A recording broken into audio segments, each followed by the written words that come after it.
casual. And if you have your cowboy boots and your hat and jeans with you, please feel free. This is a people meeting, and we'd like you to be extremely comfortable. We do have some special orders in for the banquet. The main banquet is a beefsteak dinner, and if for whatever reason you have special dietary needs that you have not advised us of yet, there are a few alternates that we can possibly help, but we'll need to know that this morning. Again, welcome to Colorado Springs. We're glad you're here. I'd now like to introduce and turn the time over to our Academy President, Dr. Walter Pressey from Toronto, Canada. Dr. Pressey.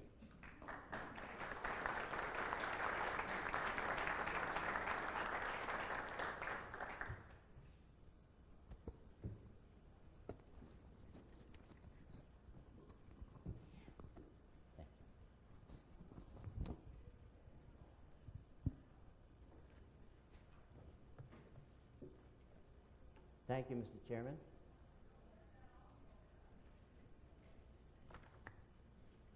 First of all, would all the new members for 1998 please stand up?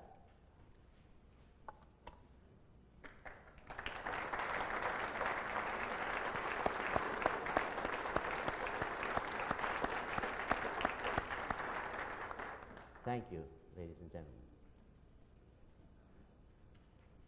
I got up at about 5 o'clock this morning trying to think, what can I say now? Approximately 14 years ago, a small group of visionaries met at an enclave in the imposing and breathtaking Rocky Mountains of Western Canada. Their meeting had a primary but a decisive focus: to take a close look at this ship called the profession of dentistry. It was at this ship which brought the centuries, which through the centuries has accumulated barnacles, and its decks were strewn with ossified philosophies, and also unscientific religions.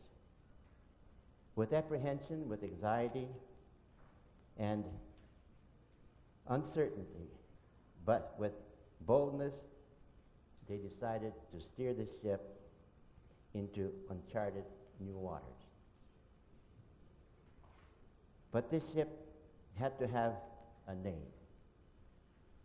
Thus, out of the preambulations and discussions, they christened her, a female naturally, Oral Medicine. They decided to navigate this ship through the waterways of the entire universe. So they prefixed it with international. And because the new world of poisons had begun to set imposingly on its decks, they concluded the name with the symbol toxicology. And thus was birthed a new dental philosophy, an academy with the auspicious title, the International Academy of Oral Medicine and Toxicology. However, though the anticipation was there, the realization that the launching of this ship into the waters infested with sharks and pirates sailing in the same waters had not yet dawned on these visionaries. The sharks were the preordained gods of dentistry, and the pirates were the members of the establishment and of the state and the provincial governing bodies. However, the resolution of the visionaries was not daunted. This ship continued to sail to new worlds, the worlds of research and science. And today, despite the heartaches, the pain, and even the sacrifice of life we have presented in the background of the Rocky Mountains of Colorado Springs, a culmination of these efforts, an accreditation program, a new menu for the Academy. In terms of cliches, the Academy is on a roll. However, smooth sailing requires sailors. The seasoned sailors of the last 14 years will be slowly moving away into the mystical world which we identify as retirement. The Academy needs new blood. And as it's so accurately defined in the world of golf, it needs a new breed. We're fully aware that there is untapped talent in the far reaches of the membership of this Academy. We ask you to come forward and without trepidation, inject your visions as was initially done by the founders of the Academy. We appreciate that this Academy had a certain number of eclectic members who do their own thing despite the mission that was pressing. But there is no concern because they eventually fall overboard voluntarily. And as the Academy provides the research, the science, and the accreditation, we ask you to heed what the former President of the United States of America beseeched his citizens to do. Ask not what the Academy can do for you, but what you can do for the Academy. And as the famous politician of England announced in the Churchillian aphorism, give us the tools and we will finish the job. In mathematical terms, in mathematical science, there's a term called permutations. If each of the members of this Academy brings at least one other member into the force, we will have the manpower to sail this ship and to the far reaches of the universe. We will also have the resources to keep this ship and its cargo of research, science, and education afloat. It'll be steered away from the sharks and the pirates of the past and into the seas of tranquility where the human dental spirit may be able to flourish. The IAOMT ship is the Titanic of the future, but like the doomed ship of the past, this ship shall not sink. Thank you.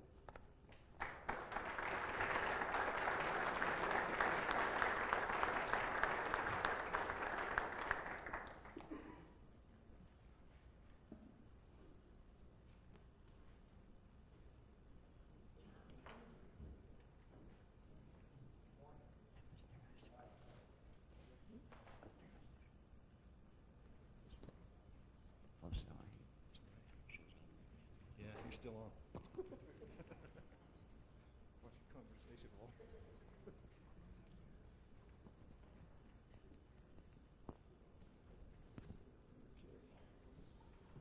Thanks.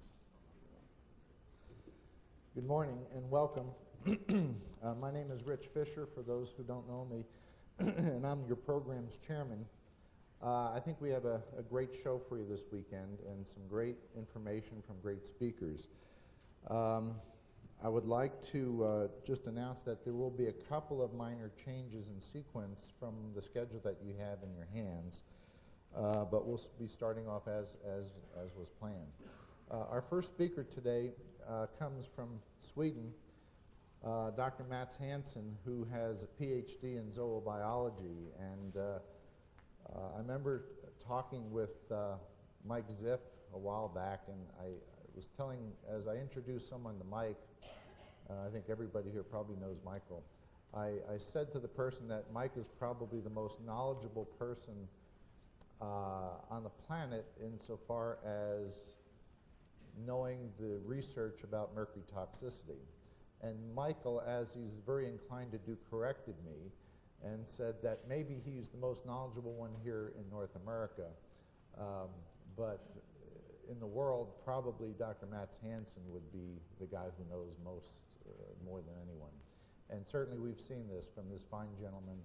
Again, it's a warm, give a warm welcome, and it's an honor to introduce Dr. Mats Hanson.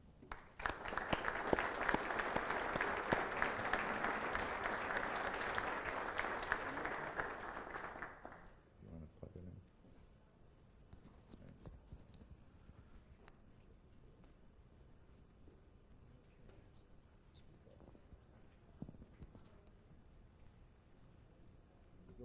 Okay, thank you. Well, for some of you who don't know my background, I'm a neurobiologist, and I was working in approximately the same field as Boyd Haley on the structures inside the nerve cells, which transport things inside the cells from the nerve cell body to the endings. And briefly, why I came into this amalgam issue is that I was studying the mechanisms of this so-called axonal transport, and had an old idea that if I got some iron into the nerve cell and it was transported, I could just put a tiny magnetic field around the nerve fiber and break the flow of substances, the flow of the iron-containing particles, and measure the force and thereby the energy requirements for this transport. And beginning of 1981, there was a French report that somebody had coupled iron to dextran, sugar compound, and got it taken up by nerve cells and transported. And this old idea popped up again. And at the moment I was supervising a physicist who was interested in neurobiology. And so I discussed with him how to proceed in a more technical sense, how to produce such small magnetic fields and shield from the Earth's magnetic field and so on. And then I said, oh, this is why we age and die. We get iron into our nerves, and then we rust. And we both laughed at this, but when I came home in the evening, I thought, what did I really say? If you can get iron into your nerve cells, you might get other metals. I thought about mercury, lead, and thallium, and other poisonous metals. And I thought about fillings in my teeth, because if you inject various dyes into the tooth, into the pulp, you get the transport up into the brain. So why not mercury into your brain that route? And then there was something written in the newspapers about something called oral galvanism, galvanic currents produced in the teeth between metals. And these patients who had a lot of symptoms, they were dismissed by the dental school nearby as they had no problems in their mouth. They had problems a little higher up. And then I wrote to the Swedish Medical Journal and pointed out this transport into the brain from the teeth, and that nothing is that stable, that nothing comes out. And got a very nasty answer from the dental school, from the professors Glantz, Bergman, and others. And then I got somewhat angry, and I got support immediately from Patrick Strötterbecker, who has been involved in this issue as well. And he wrote to me that the dental professors don't understand anything. So, and few days later, I realized that all these symptoms the people who were suffering from oral galvanism described were symptoms of mercury poisoning. And then it occurred to me that you don't produce current from nothing. Then you could drop all atomic plants and everything. It costs something, and what it costs in this respect is dissolution of metals, just as in an ordinary battery. And there is an old law, Faraday's law, in the physics books, which connects the amount of dissolved metal to the current produced. And I started calculating and got very astonished. It's quite an amount of metals going out into solution. Not that it's very simple, because you have a alloy with different metals and different tendencies to dissolve. But anyhow, I got some rough calculations and went to my dentist and got some extracted teeth and some old fillings and put them under a microscope and just looked at them.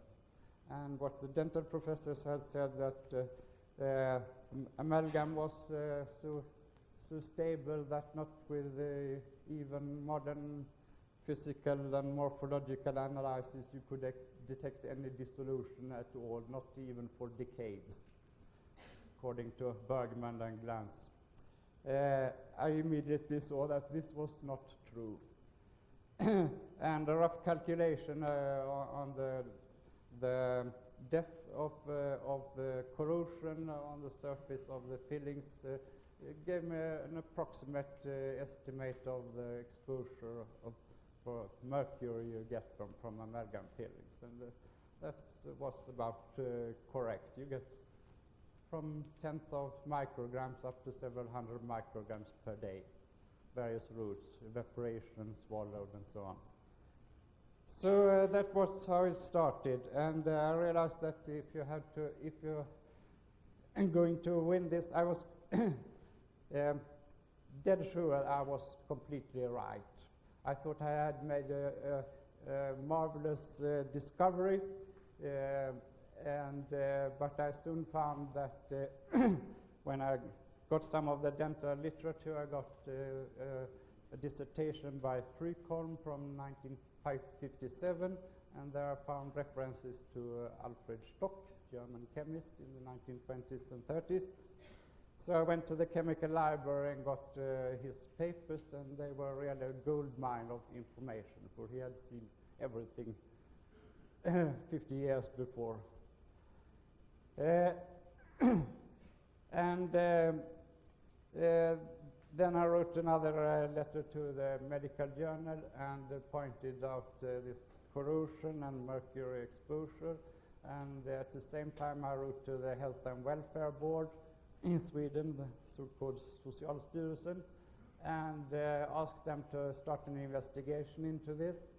But since I realized that they will probably not be very willing to do so, I sent out a letter to the press, and this just describing the corrosion process, that oral galvanism is equivalent to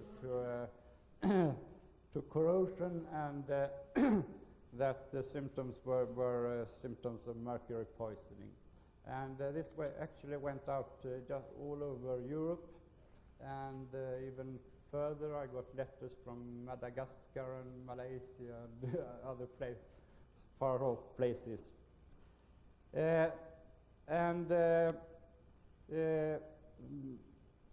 This really started it all. There was a patient. I realized that if you're going to win this, you have to have public support, grassroots support.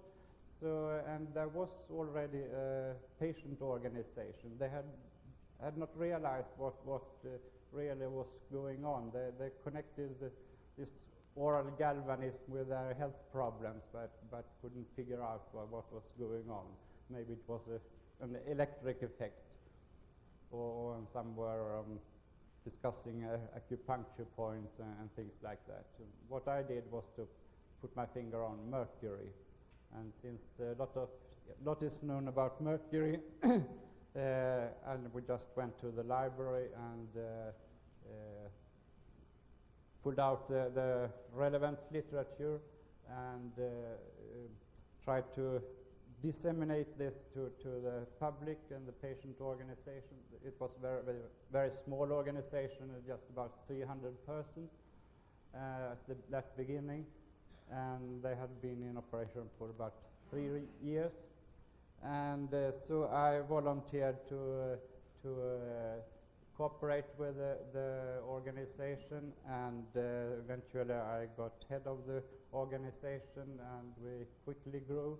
So at some time we were up to about 15,000 people, and now it has dropped somewhat because we help people and they get well, and then they don't want to hear anything more about this and leave the organization, and we get new members. So it's for the last few years it has been between 12 and 13,000 persons.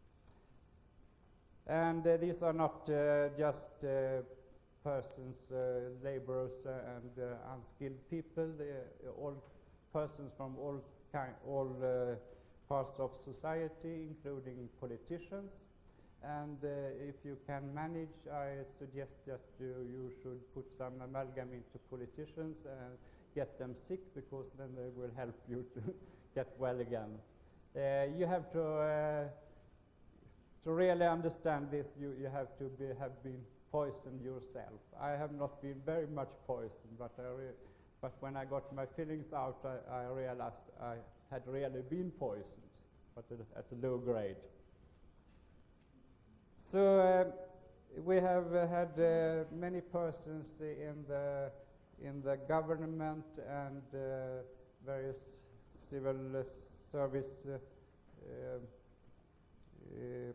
sectors in society helping us, and but they are somewhat restricted at what they can do. For instance, the secretary of the health department said to me that it's one thing what you want and another what is politically possible. And just to show you how the Swedish system relating to this is organized, and which sectors in society we have to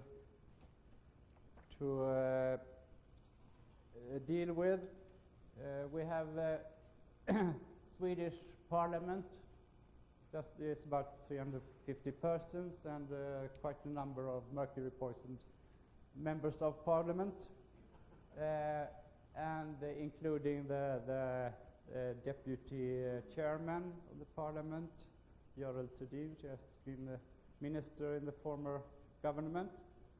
And there are various committees in Parliament. We have the social committee. They handle health and dental issues. So, and members of Parliament, they can give motions. They can express their views and wishes. But this usually doesn't lead to any changes. But they express that there's a matter of opinion and discussion all time in Parliament, and they can ask questions and get replies from ministers and so on. But most of these motions, they end up in the committees, and the social committee, they collect these motions on amalgam and side effects of dental materials, and they have been more and more angry each year.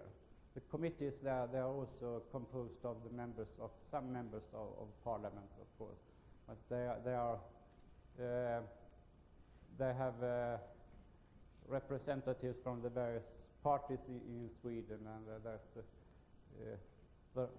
who say that the right side of the political scene they are just as in the United States. They are reluctant to have any state intervention in things. The market should take care of it all, and the left side are more positive to state actions. And then we have the government. which consists of the various ministers and their departments, and we have had most to do with the Department of Health and the Department of the Environment.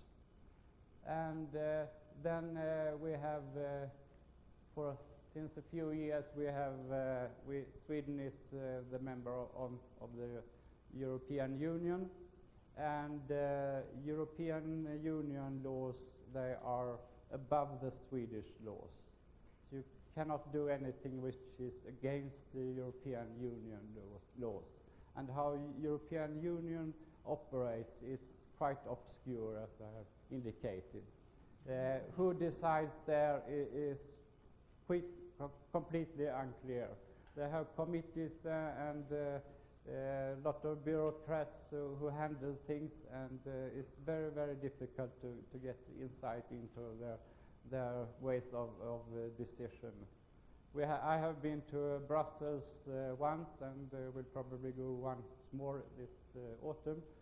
And we have formed a coalition of associations of dental amalgam mercury patients in various European countries, because if you have to deal with the European Union, you have to unite from several countries and approach their committees and bureaucrats. And they say, when we were at the meeting, they said that they were very anxious to have contact with patient organizations, but what they do is more questionable, because the committee consisted mostly of people from dental schools and dental manufacturers, and they produced a draft of a report on amalgam, which should guide the European countries on this issue. And we told them that you can keep the pagination and skip the rest. They were not happy for that. So they told us, we have worked on this for 2 years, and we have had 10 meetings, and we cannot just skip this report. But anyhow, I think we put some, we got them to think little, so we'll see what happens, but it's not clear yet. Under the departments, there are various agencies. The Health and Welfare Board, that's Socialstyrelsen, it's called in Swedish, and the Chemical Inspection Agency, and the Occupational Health Agency, the Swedish EPA, handling environmental issues, and we have had most to do with the Health and Welfare Department, because they have a section for dental issues, and producing a lot of rubbish, and of course what happens when we had change in government a few years ago, 4 years ago, and what happens when we change government is that some top people get removed and replaced by others from the right political parties, but the civil servants they are still there, and they do just what they want. The Swedish Parliament, members of Parliament, they have got more and more angry over the years, because what they decide is often sabotaged by the various agencies. They don't follow what the Parliament has decided. Parliament makes laws, and the government proposes the laws. But for the moment, the Swedish Parliament, there is no majority party which can decide for itself. The Socialist Party is the biggest party, but they need support from 1 or 2 other parties to get their laws through the parliament and accepted. And we will have an election just in a week when I get home, but there's no change expected. The Socialist Party will still be in government position, but not maybe not alone.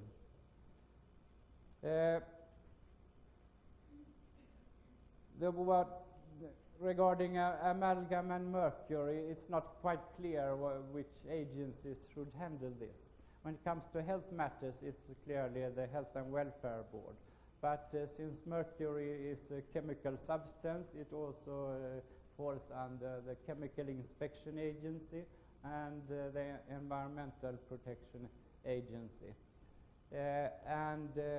We have full support from the Chemical Inspection Agency and the environmental part of government, but they want to get rid of amalgam.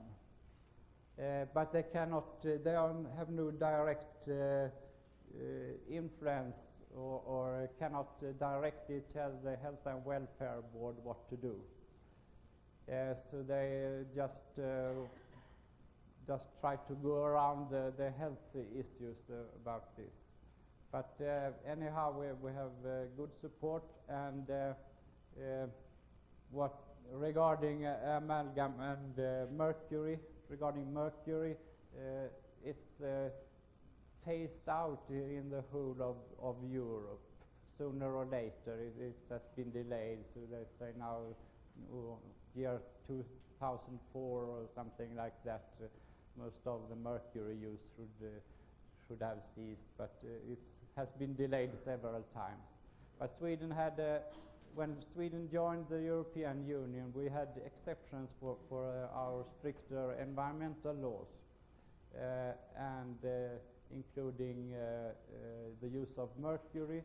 So Görel Thurdin, the deputy chairman of the parliament, she was deputy minister of the environment, and she decided that the approach most likely to succeed was to try to get amalgam banned for environmental reasons, because we got into opposition with the European Union at that time. So the parliament some years ago decided that amalgam use should cease, and for children and adolescents it should cease in 1995, and for everyone 1997. But this has been sabotaged by the dental profession. So they have delayed and had all kinds of objections, and just carried on with the amalgam use, even if the amount of mercury used dropped considerably. So, but anyhow, most counties, when we come to the lower levels of government, we get to the counties. We have 21 counties, and they have their own medical and dental system, which operate. They have their own economy and operates in the various parts of Sweden. In most counties, use of amalgam for children and young people up to the age of 19 ceased.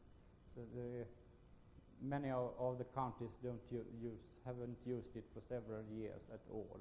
Some counties carried on, and the Chemical Inspection Agency were angry this, because if some counties can cease using amalgam, the others could as well. So there have then been pressure on this. But then we have another side of the matter, and that's economy.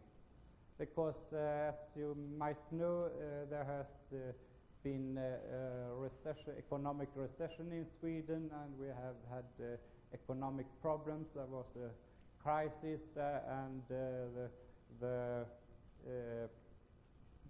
economy, every state subsidizing of medical care and dental care and other social health and welfare matters dropped considerably for several years, and then people had to look after their own wallets, and since amalgam was cheaper to have to get into your teeth, the amalgam use increased somewhat. So in figures, it first dropped to about 700 kilograms per year, and then increased to about 1,200 for 2-3 years, and now it's dropping again. But that leads us to what has happened most recently, and that's what the government has tried to do, is to get a new insurance system for dentistry. What they have in mind in the long run is to integrate medicine and dentistry and have everything under one hat. But that's a long-term idea. But they have tried to launch a new insurance system for several years, several times, and every time there have been objections. They haven't got enough support in Parliament, and it has failed. And now they had in their mind to get this through, and since the economy has recovered in Sweden, there were more money available. In figures, the Swedish dental system costed 4 billion Swedish crowns. That's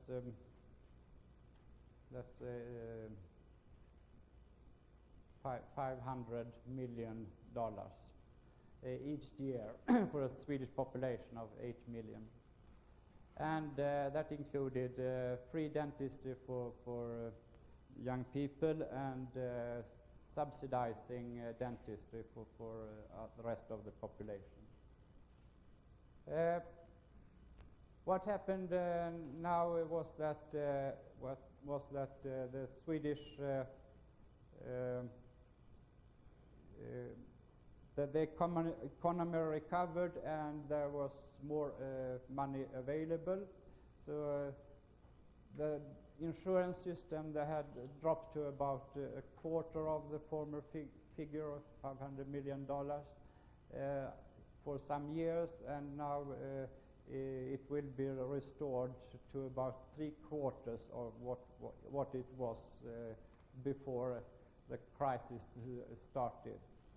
So it will cost about, well, maybe $400 million. And the question was how to organize this, and we have been in constant contact and have had our saying in the negotiations with the government. We cannot certainly not decide, but we were anxious to fight for people who are sick and had problems for side effects from their dental fillings. And that included a lot of members of Parliament who had suffered from these effects as well. So this spring, the government launched a new dental insurance system. I have it here. It's in bureaucratic language. It's not easy to translate, but I try to inform you about the main points in it. What it amounts to for our group of people who have side effects from dental materials, is that 13% of the total cost of the dental insurance system is earmarked for people who have side effects from dental materials. But not just for this group, it's some other groups, children who are very frightened for to go to the dentist and have to be sedated, and some small groups, other small groups. But most of the money is is earmarked for handling amalgam patients. And the main point is that amalgam will not be paid for by the insurance system. They will pay for composites and ceramics and other materials, but not for amalgam. And this was a real fight in Parliament about this, because the right side of the political scene, the moderate party, the right-wing party, they didn't want any interference in the market process at all. And the left side, including the government party, the Social Democrats, and the left party, former Communist Party, the Green Party, and they were in favor of either dropping the subsidizing of amalgam or even for a direct ban immediately. And we have three small parties in between, middle parties, and the opinions in these parties was divided. So, and then the dental side tried in the last minutes of the debate in Parliament, they sent in a letter. They had a lawyer who was an expert in European law, and he wrote a letter to the Parliament that's withdrawing subsidizing amalgam, just singling out one substance which should not be compensated for, was illegal according to European law. And that was interfered with free trade. And there was a debate on this in the Parliament, but finally Parliament and the government decided to ignore this. So they are prepared to take up fight for this in the European court.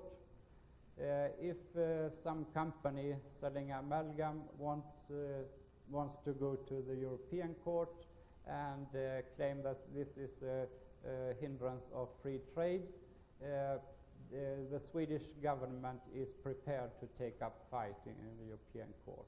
But apparently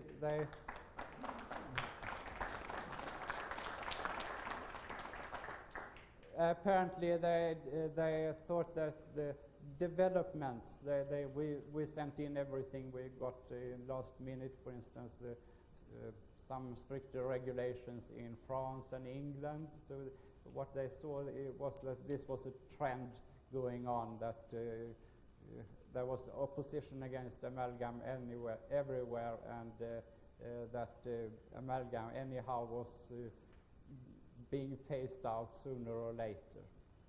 So the 4th of June, the Swedish Parliament accepted this proposition from the government, and now it's law. So amalgam will not be subsidized by insurance system, and then the government has said, but they cannot make any laws on it yet, but they have said that within about 1.5 years, maybe 2 years, amalgam will be directly banned in Sweden. And that's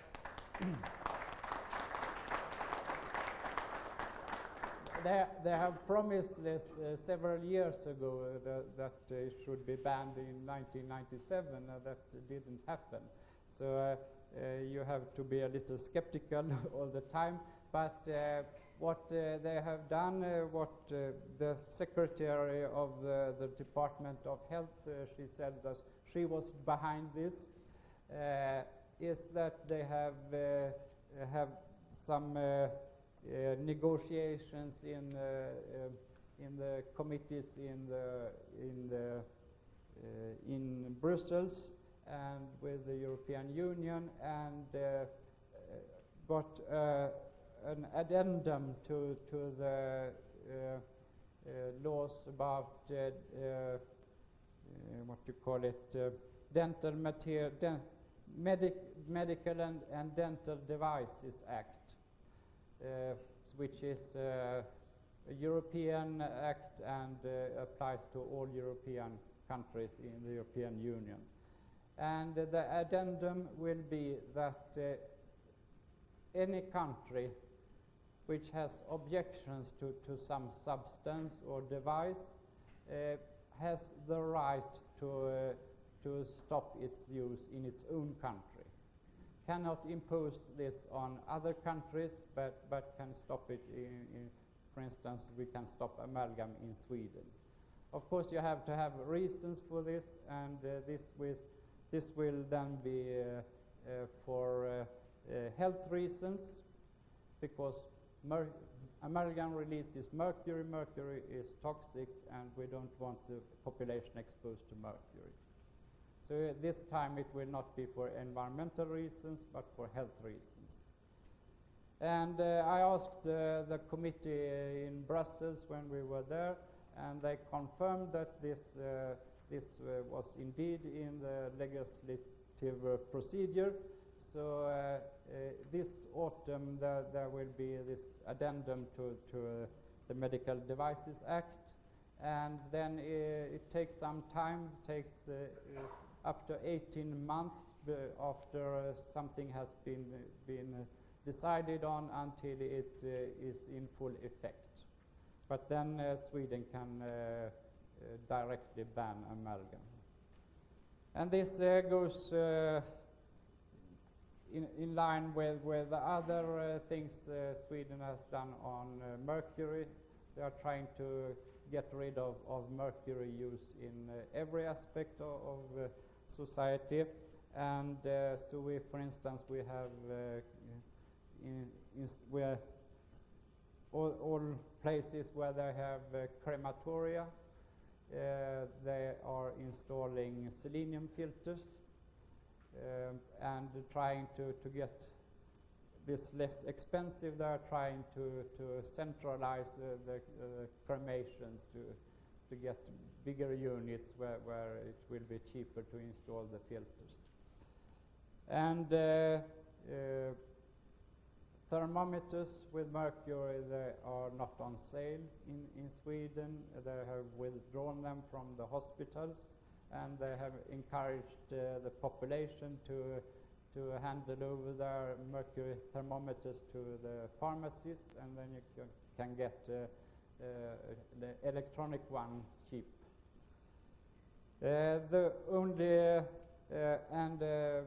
Sweden was first to reduce mercury in batteries. So we have got rid of most of the batteries containing mercury. The cadmium containing ones are still there, of course. But this has resulted in a considerable drop of mercury emissions from the burning of waste. And the only remaining major mercury problem is fluorescent lights. We have no direct solution for this, or the technicians have no direct solution for this, because you need to have the mercury vapor in the fluorescent light to get it to ignite. And the Environmental Protection Agency has been in contact with the manufacturers of fluorescent lights, and they have fine adjusted their equipment, so now they have just add as little mercury as possible to each tube. Before they just put in a drop of almost any size, and that could be from 20 to 50 milligrams in each tube. Now we are down to about 10 milligrams for each tube. But there is no solution, and what they are doing now is to, actually the head of our patient organization, Margareta Modius, has one patent on this, together with another guy, on equipment to handle fluorescent lights. And this consists of a mobile unit container where you put the fluorescent tubes, and then the container is closed, and the tubes are crushed and heated, and the vapors are driven out through a selenium filter. It doesn't, well, the people who handle this, they are ignorant about mercury, so they often overload this equipment and don't change filters often enough. But anyhow, this is a way to reduce the amount of material containing mercury, because the final solution for mercury in Sweden is to bury it inside cement or some suitable substance. For instance, they have discussed to melt it together with selenium or some sulfur compound. It has not been decided yet, and bury it underground in rock chambers, just as atomic waste. And because they started to build a reclamation plant for mercury, and some years ago, and which was allowed to release a few grams of mercury each year to the surroundings. And so I immediately wrote to the newspapers and asked if people with amalgam fillings were to be handled in this equipment as well. I never got an answer. But anyhow, this didn't work because people who worked with it, they got exposed to mercury. It was very difficult to get all the mercury out from the waste, and so this factory was dropped, and for the moment they just store mercury waste in drums in one place in Sweden, centralized place, in waiting for the underground burial chambers. And the problem is the intermediate waste, which is has low contamination but a large volume. You have to reduce the volume in some way to get reasonable amount of space. The new, back to the new insurance system, that will consist of a 30% subsidizing of all regular dentistry. So if you have a cavity in your tooth and go to the dentist, the insurance will pay 30% of the costs.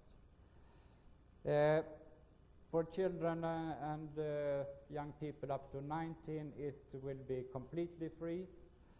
They usually get a call from dentists once a year for examination, and we have this is handled. The children dentistry is handled by the socialized dentistry. We have about 50% directly dentistry directly under county control, and about 50% are private dentists. But the dentistry for children is handled exclusively by the public dentistry. Then people will, between 20 and 29 years of age, they will, according to the new insurance system, they will be called in once a year for examination. They will not get any subsidizing above the 30%. But this was because they wanted not to lose contact with the presumed patients after 19 years of age. There was a fight about this in Parliament as well, because several parties thought this was unnecessary, and from the patient organization side, we thought this money might do better in other ways as well. We were allowed to, when the Swedish government has a proposal for some reformation or some new law, they send out the proposal to interested organizations who has something to say about this. So when it concerns dentistry, the patient organization, we can give our opinions on the new law. So this on this insurance system, we had to reply to it, and so I wrote the reply, and we were we were not quite sure on what to do in every way. Of course, we supported the stop for amalgam, but we didn't support this with subsidizing examinations of young people. And there was one major issue that was the basic thing, whether you should subsidize all dentistry with 30% or take the money and give to special groups, for instance, people who need bridge work and crowns and more expensive things, because there was not enough money to do both things. So this was a real fight in Parliament about this. Some parties wanted more subsidizing of expensive work, and some wanted more subsidizing of the basic dentistry. So finally, we from the patient organization side opted for the basic subsidizing, because we had so bad experience from all this bridge work and all this metal work they put in. So we thought the less the better, and what was needed was really an education of dentists to do the best type of bridge work and so on, without which did not harm the patients. So, but anyhow, the conflict in Parliament resolved, because suddenly, just to get all this through Parliament, the government suddenly came up with about $100 million subsidizing. I don't know where they got the money, because they had no money for a lot of other things, but anyhow, they thought this was important to get this through finally. So they got more, so there was more money available for dentistry, and that allowed subsidizing for at least some groups for more expensive bridge work and crowns and things like that. And then most parties were satisfied with that, and the dental profession and their organizations, they were rather satisfied. So finally, the proposed new law passed Parliament 4th of June. Concerning the group of people we have in our organization, people who have side effects from dental materials, they have earmarked money now, but now we have transformed or moved the problem to another level. It's no problem with amalgam. The people will not have to prove that they are sick from amalgam. It's enough there if you have had symptoms of various diseases or health problems for a long time, and the medical system has not come up with any real solution. It will be free to remove amalgam as a rehabilitation measure. But that is decided on the county level, and it was quite clear that most parties in Parliament, they agreed that this should not be some complicated procedure, which could just cost a lot of administrative money.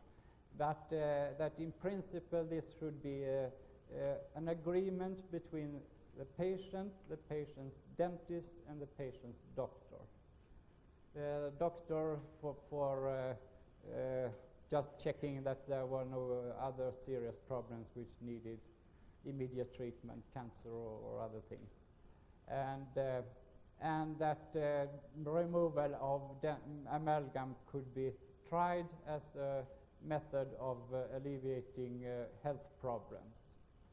There was some controversy about if the patient had a very bad dental status and no problem with just amalgam fillings, but if there were a lot of crowns and root-filled teeth and bridge work and things like that, costs can easily go up into very high figures.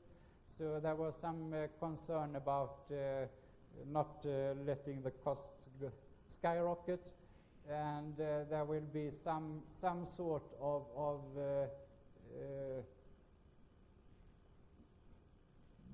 beforehand decisions from the county, some county commission on what to do, what is best to do.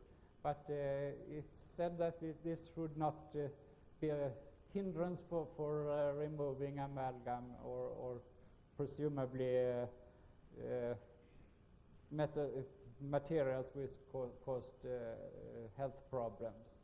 But this is not far from clear yet what will happen. So we now face the problem that we have to contact 21 county board, political and medical boards to get some way of working this out, how this should actually work. And the problem is, of course, the medical profession. I'm very satisfied with the behavior of the Swedish dental profession. There are a lot of dentists removing amalgam.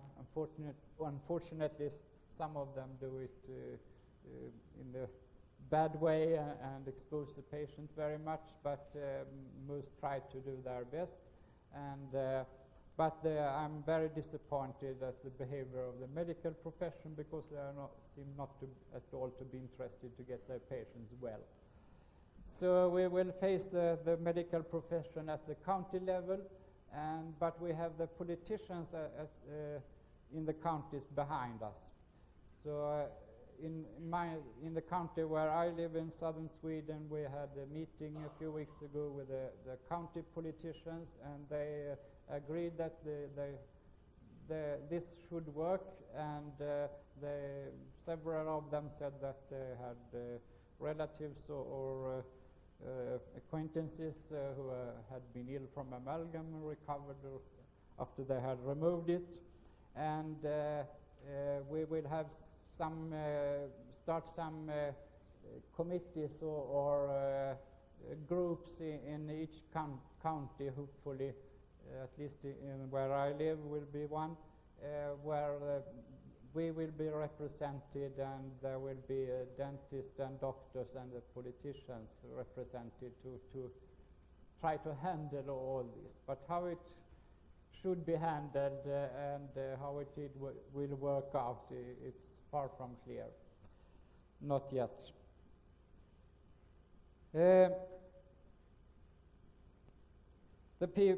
groups that got further subsidizing was, for instance, in addition to the people who have side effects from dental materials, were people in nursing homes, old people, and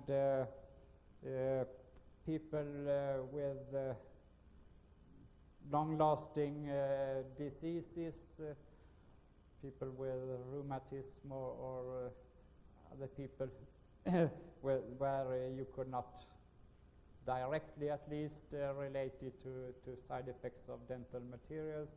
They will have the double subsidizing, not 30% but 60% for all dentistry.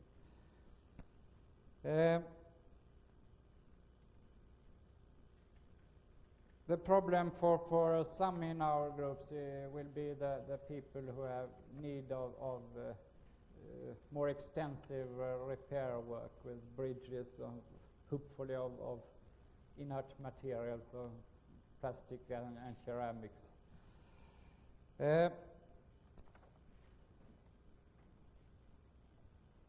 There were also concern about the competition between private dentistry and the public dentistry. None will be singled out as the dentistry which will take care of people who are sick from amalgam, but the person, the patient should have his choice. So he will have free choice of dentist, either public or private dentist. But then the county economists, they must have some agreement with the private dentist to get the flow of money and some control over the flow of money.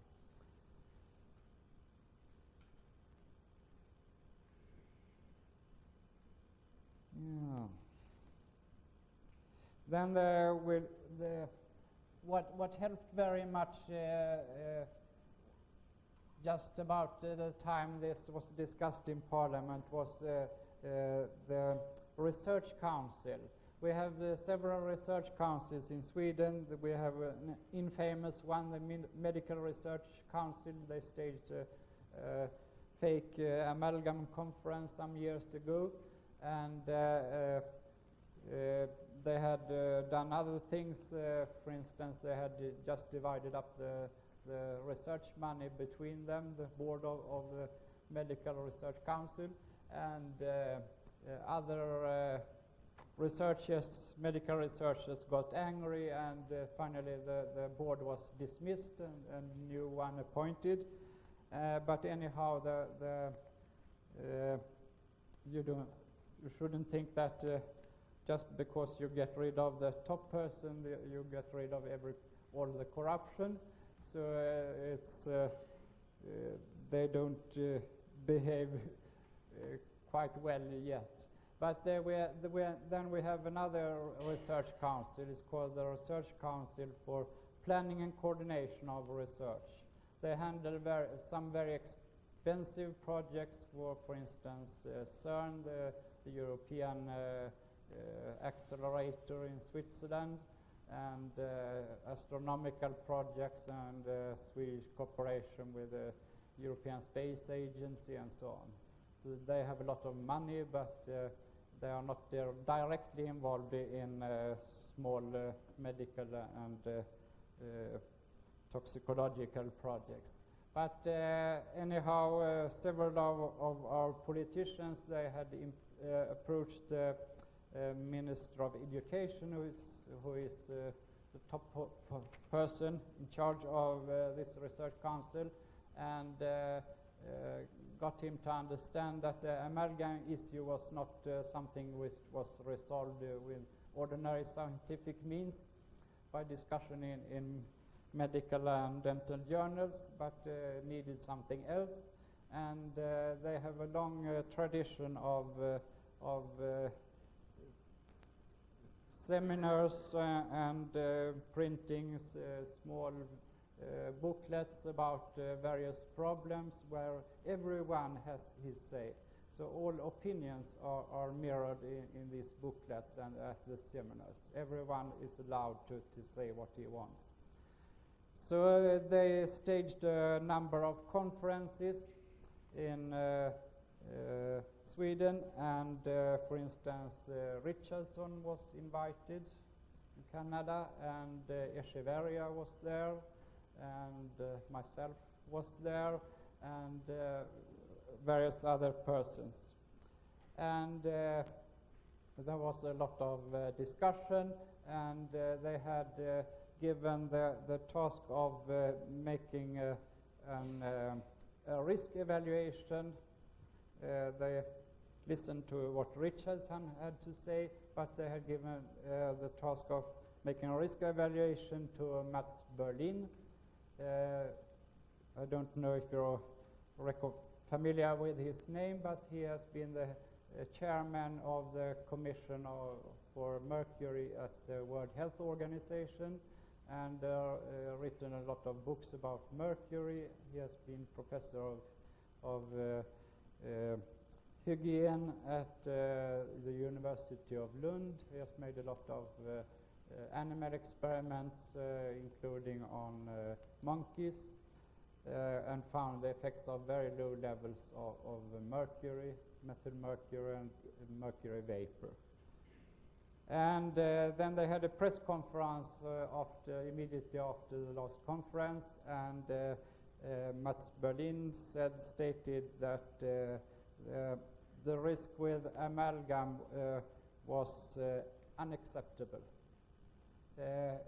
mainly because of the risk for fetal effects during pregnancy, because that's what they had seen with the monkeys. And he also stated that there must be a lot of people in society who are sick from amalgam. There are a number of reports in the literature about people who are sick from amalgam, including Swedish ones. Barregård, for instance, described some patients, and there are a number of persons described in the literature who have very high levels of mercury exposure from amalgam, for instance, if they chew these nicotine chewing gums. And so just a simple calculation tells you that there will be a lot of people who just chew a lot of gum and get a high exposure, and since sensitivity to mercury varies enormously, there must be people who are sick from it, and he estimated that there will be something between 5,000 and 500,000 people in Sweden are sick from amalgam. And he estimated that the most likely figure might be about 50,000 persons. And this was reported in the main newspapers in Sweden, and of course the members of parliament read this just before the decision on banning amalgam. Then the research council, they were to produce some official statement, and then there was a lot of fight, because the board of this research council consists of politicians of various colors, and there are also representatives from the medical research council, including the former head of the health and welfare board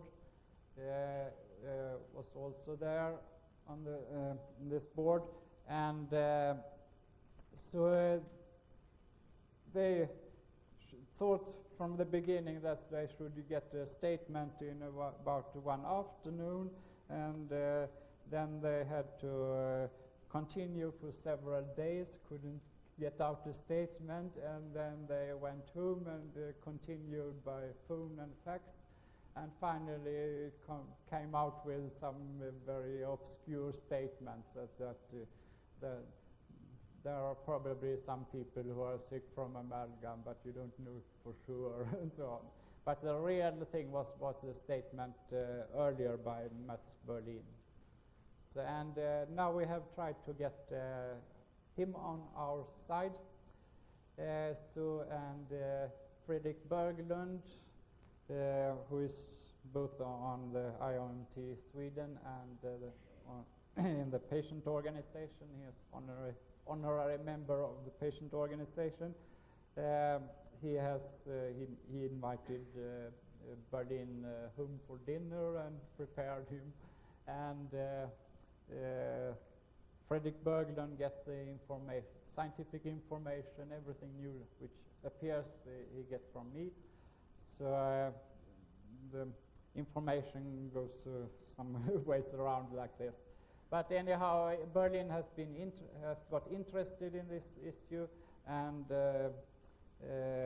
so he is willing to accompany us to Brussels, for instance.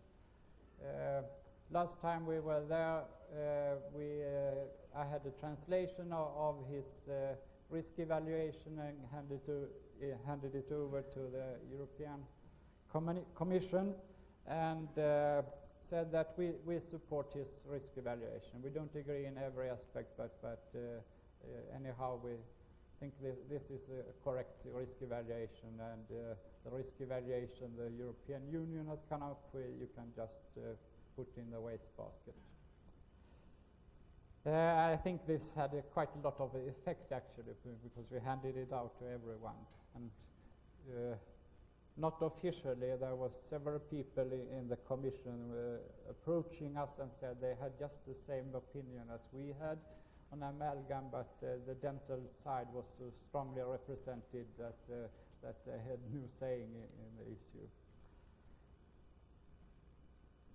So this is what has happened in Sweden for during the last year, and see if was something more.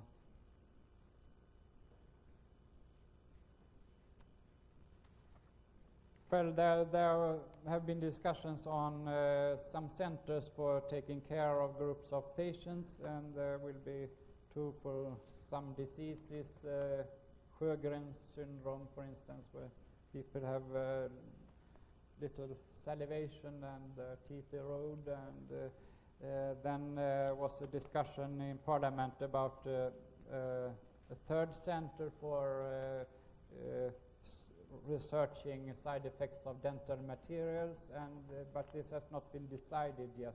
But this will probably then be located in Uppsala, north of Stockholm, where we have the Center for Metal Biology and several very good researchers, Anders Lindvall, Ulf Lind. Ulf Lind has been on several papers on immunology now, and of mercury, and they have sophisticated equipment where you can measure mercury in single cells, and they have some support from for several years from Parliament, direct money from Parliament, and we will try to get this into a research center for side effects of dental materials, and seems that opinion is positive for the moment at least. So the hopefully this will start or continue. But it was something more.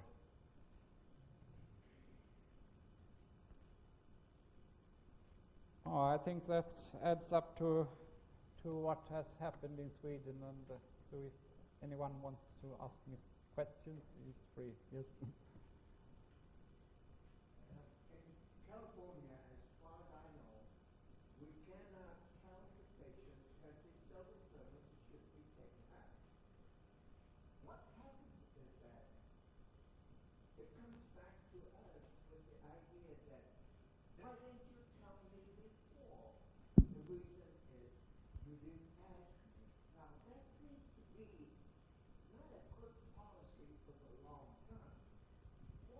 been done in Sweden? What has been done in Sweden in terms of those kind of concepts? Yes, well, the Health and Welfare Board has tried to attack some dentists to openly advertise that they removed amalgam and more or less indicating the health problems from it, but they have not succeeded.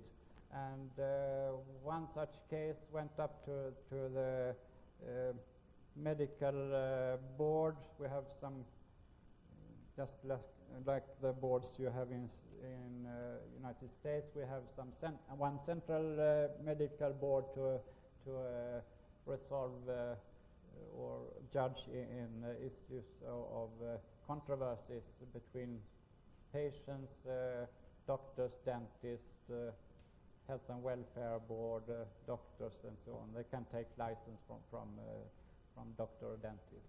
And they stated that they did not think it was on the background of the discussion in society about amalgam. They didn't think it was wrong to take out amalgam. But we have advised from our organization and from IAOMT Sweden, we have advised dentists not to directly say that because of your health problems you should take out the amalgam. Many dentists do it anyhow, of course, and they risk little, but a doctor can do it, medical doctor. And so little caution in Sweden as well, but it's really no problems. We have some branches of the Health and Welfare Board in northern and middle and south Sweden, and there are some overambitious civil servants there who have tried to attack dentists because they take out amalgam, but they have so far they have made some visits to it, unexpected visits to dentists and tried to find something wrong, but because they take out amalgam and then they try to get the dentist in other ways because the records are not good enough and things like that, but so far they have not succeeded. So the dentists who take out amalgam in Sweden are quite safe. Matt, I wanted to congratulate you on the incredible amount of energy you put into the work you're doing in Sweden. Along with that comes some problems, and you identified it partway through your talk.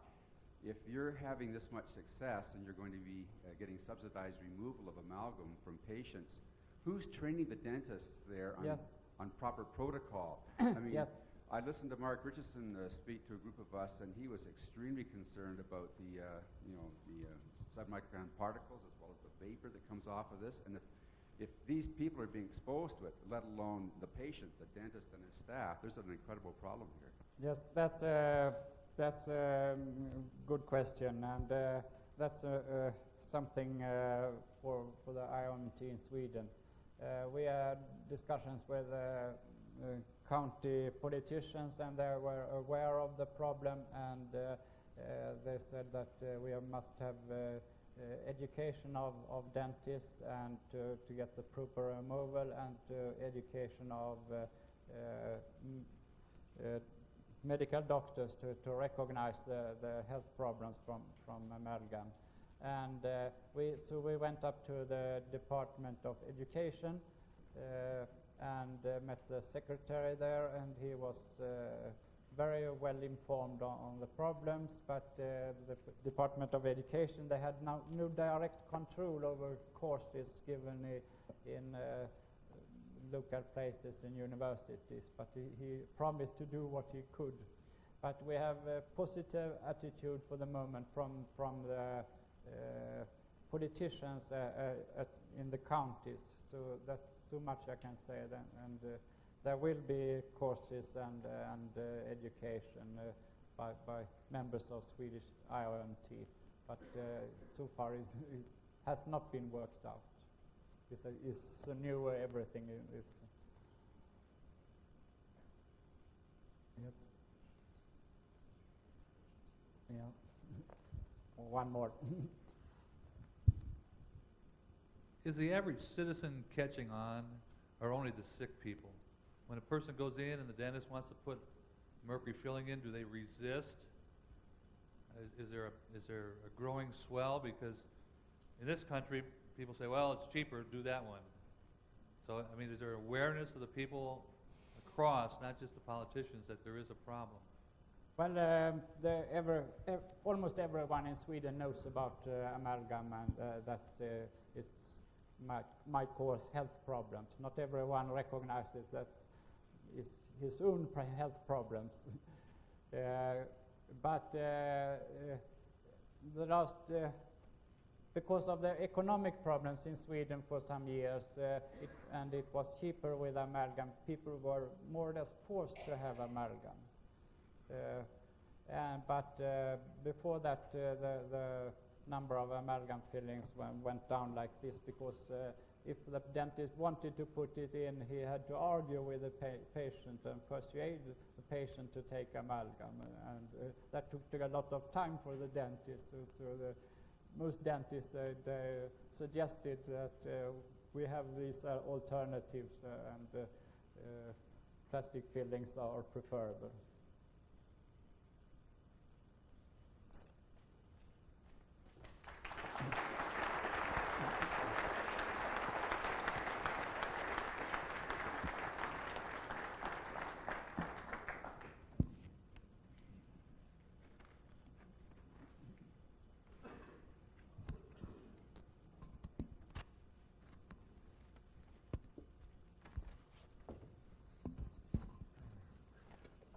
Thank you, Dr. Hanson.